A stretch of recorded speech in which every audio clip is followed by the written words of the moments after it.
Bem, então passamos ao primeiro bloco e agora sim, para discutir a eficiência do Estado, e eu passo a palavra ao presidente da CNDL, José César da Costa.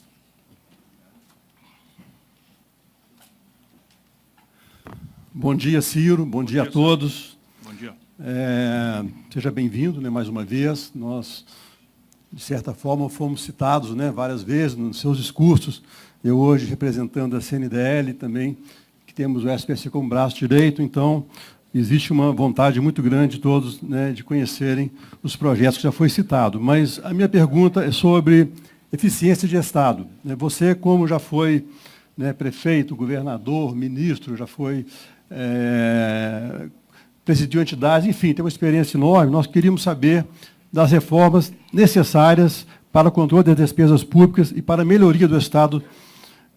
Na sua visão, quais seriam as ações de prioridade máxima? Quais seriam, então, as tomadas nos primeiros 100 dias de governo?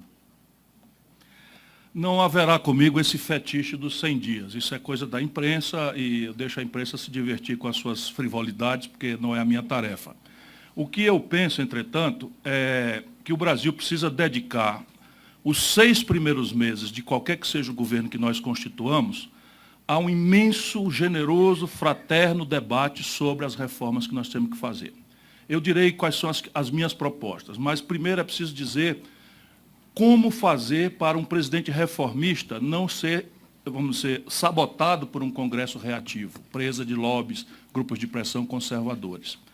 E sem cair na picaretagem que o Fernando Henrique chama de presidencialismo de coalizão, que nada mais é roubalheira com o presidente como testa de ferro.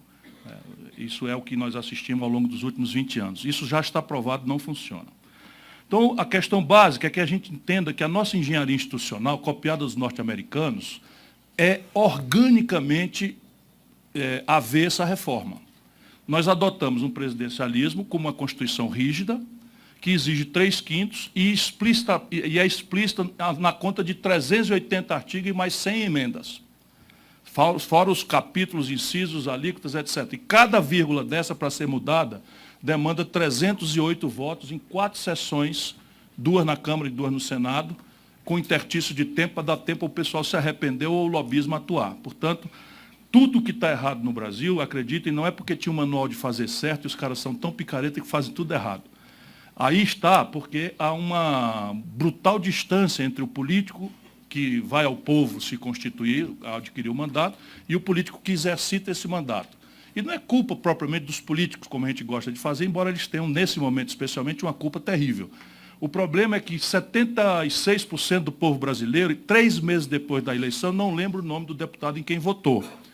E os lobbies, grupos de pressão, atuam 24 horas por dia ao redor do deputado. Portanto, é preciso entender que essa lógica de impasse é orgânica ao nosso modelo, senão nós caímos na ideia de simpatia, habilidade e tal. Dá para ver isso com o Fernando Henrique. Fernando Henrique era um encantador de serpente, fez o que bem quis, entendeu no primeiro mandato e entrou o país numa crise profunda no segundo mandato, sendo ele o mesmo encantador de serpente e o Congresso o mesmo. Então, a questão básica é a distância que vai se alargando entre o presidente da República e a agenda popular. Isso, então, recomenda, primeiro, que o candidato aceite o desafio de propor antes, transformando o voto, ao invés de ser um voto personalista, caudilho, deixa que eu chuto, São Lula, São Ciro, São não sei o quê, votar nas ideias, transformar a eleição num plebiscito sobre o projeto.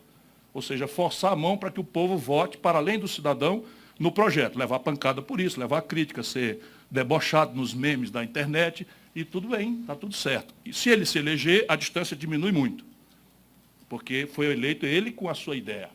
Segundo, desde o presidente Dutra, general Dutra, em 1945, até hoje, todos os presidentes eleitos o foram com minoria no Congresso.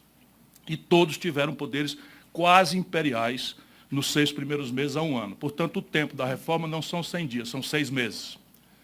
Não é no primeiro dia, é propor e distensionar o ambiente para que não seja um presidente ditador, e sim um presidente magistrado que quebra a inércia, informa os dados, convoca a sociedade, os empresários, os trabalhadores, para que a gente possa fazer não uma luta de vencidos e vencedores que deslegitima as soluções. Trazer a legislação internacional comparada, aproximar a universidade para aclarar as mediações confiáveis pelo povo, as igrejas, os artistas, os intelectuais, E isso são poucos temas. Terceiro, o Brasil tem uma tragédia vivente nesse momento que tem um lado bom. O Pacto Federativo rasgado. 17 estados brasileiros estão hoje já ilíquidos. Né? Aqui tem representação do Brasil inteiro, tem 17 estados. A coisa mais doída vem do Rio de Janeiro, de Minas Gerais e do Rio Grande do Sul. 3 dos 4 estados mais ricos, do ponto de vista industrial do Brasil, estão quebrados. São Paulo, há 4 anos, não reajusta o funcionalismo público e passou 8 meses sem pagar dívida com uma liminar dessas que aparecem nas aberrações do judiciário brasileiro. Não é? Então, esse pacto federativo dilacerado, mais de 60% dos municípios estão ilíquidos, permite que você redesenhe o pacto fiscal fazendo uma grande negociação de atacado no redesenho do pacto federativo. Porque o centro de gravidade mesmo da política brasileira não está no Congresso Nacional, está na Federação, está nos estados. Não é? Os estados é que têm maior influência sobre os coletivos de bancada. E quarto, é preciso que o Brasil, para certo tipo de impasse, compreenda que é assim que é na vida da democracia representativa e passemos dela à democracia direta. Persistindo depois dessas 3 providências o impasse, é preciso chamar o povo a votar diretamente através de plebiscitos e referendos. Eu imagino que a única coisa que vai demandar isso vai ser uma reforma da Previdência. Por quê? Porque a reforma da Previdência que precisamos, ela vai ter que ferir privilégios. 2% dos beneficiários levam 1/4 de tudo. Quem são eles? Os juízes, os políticos, os promotores, para dar regra, ou seja, os poderosos da República, que estão mandando, desmandando, invadindo atribuições do Executivo, do Legislativo, fazendo, desfazendo, chega um domingo, um juiz manda soltar, o outro manda prender, o outro manda soltar, o outro manda prender, a ponto de que o pobre do delegado da Polícia Federal de Curitiba parecia o cachorro do Tom Cavalcante, que se chamava Pra Dentro. O cachorro pirou porque ele dizia para fora, para dentro, para fora. E assim a justiça brasileira, eu vou denunciar. Candidato, O Tom Cavalcante é um bom contador de piada, eu não sou. Então, candidato, o senhor está propondo um plebiscito, no caso? no caso da Previdência, a sim. reforma da Previdência? Depois de 6 meses tentando, se permanecer o impasse, chamar o povo para votar. Por quê? Porque deputado não vota contra juiz. Não há a menor chance de deputado votar contra promotor. Não há a menor, nem aqui, nem na Suécia, nem na Dinamarca. É preciso ter clareza disso. Posso concluir? Pode concluir. Ou já estou na prorrogação? Não, pode concluir. Você vai ficando 1 minuto e meio. E aí o seguinte, o Brasil precisa resolver o problema com a despesa, que é o que está induzido na pergunta, ou seja, tem que ter uma lupa e olhar cada centavo e economizar. Mas se nós quisermos falar de bilhão na conta de 160, que é o déficit primário, eu tenho uma proposta que vai dar polêmica, mas é assim. Na Previdência Social, ao invés de reformarmos o que é irreformável, eu estou propondo um novo modelo. Modelo de capitalização. Todo mundo aqui sabe. Repartição à geração atual financia a aposentadoria da geração que passou no mercado de trabalho. Isso só funciona em economias formais de demografia jovem. O Brasil tinha 6 trabalhadores ocupados para financiar um aposentado com expectativa de vida de 6 anos, 30 anos atrás. Hoje nós temos 1,5 trabalhador ocupado para financiar um aposentado com expectativa de 73. Esse modelo é irreformável. E nós precisamos botar isso na cabeça, porque a nossa imprensa avassalou o debate. Não é culpa da imprensa, é culpa mais dos políticos mesmo. Mas assim, ninguém para pensar nas coisas. Essa selvageria que o Michel Temer propôs economizaria 360 bilhões de reais em 10 anos para fazer face a um déficit que este ano foi de 180. Portanto, não é reforma, é remendo de pano bom em calça poída que não aguenta mais o ponto. Então é preciso criar um regime de capitalização e a grande questão é a transição. Eu tenho já também detalhes para oferecer. E o modelo tributário do Brasil, depois que a gente cortar todas as despesas, ainda assim haverá um déficit. E eu proponho que o Brasil adote as melhores práticas internacionais. Por exemplo, um IVA cobrado no destino, com alíquota no começo alta, porque tem que fundir todos os 5 tributos sobre valor agregado, PIS, COFINS, contribuição social sobre lucro líquido, IPI, ICMS e ISS dos municípios. Então, essa alíquota vai ter que ser necessariamente alta na partida, enquanto você vai formalizando a economia, ela tende a ir caindo. Por que isso nunca passou? Pode descontar da outra pergunta, porque isso aqui eu acho que é a chave. Por que isso nunca passou? E é preciso advertir a sociedade brasileira. Isso nunca passou porque São Paulo nunca permitiu. Por que São Paulo nunca permitiu? Porque São Paulo é quem ganha no sistema de ICMS com crédito na origem. E hoje o Alckmin, depois que eu comecei a propor, está dizendo que vai fazer o IVA. Percebe como é chato esse negócio desse? Enfim, mas tudo bem, a gente precisa discutir. O mérito, se ele defender, é muito bom. Não estou dizendo que é ruim. Meu velho amigo, Não, como todo mundo vai ver nos debates, eu tenho um probleminha. Tirante o cabo Daciolo, que eu não conhecia, eu sou muito amigo e colega de todos os outros meus. Então eu tenho que ir ali com cuidado e tal. Mas não dá. Não dá para o camarada. Quem desenhou esse sistema de ICMS com crédito na origem foi o Serra na Constituinte. Lembra, Guilherme? O Serra fez isso.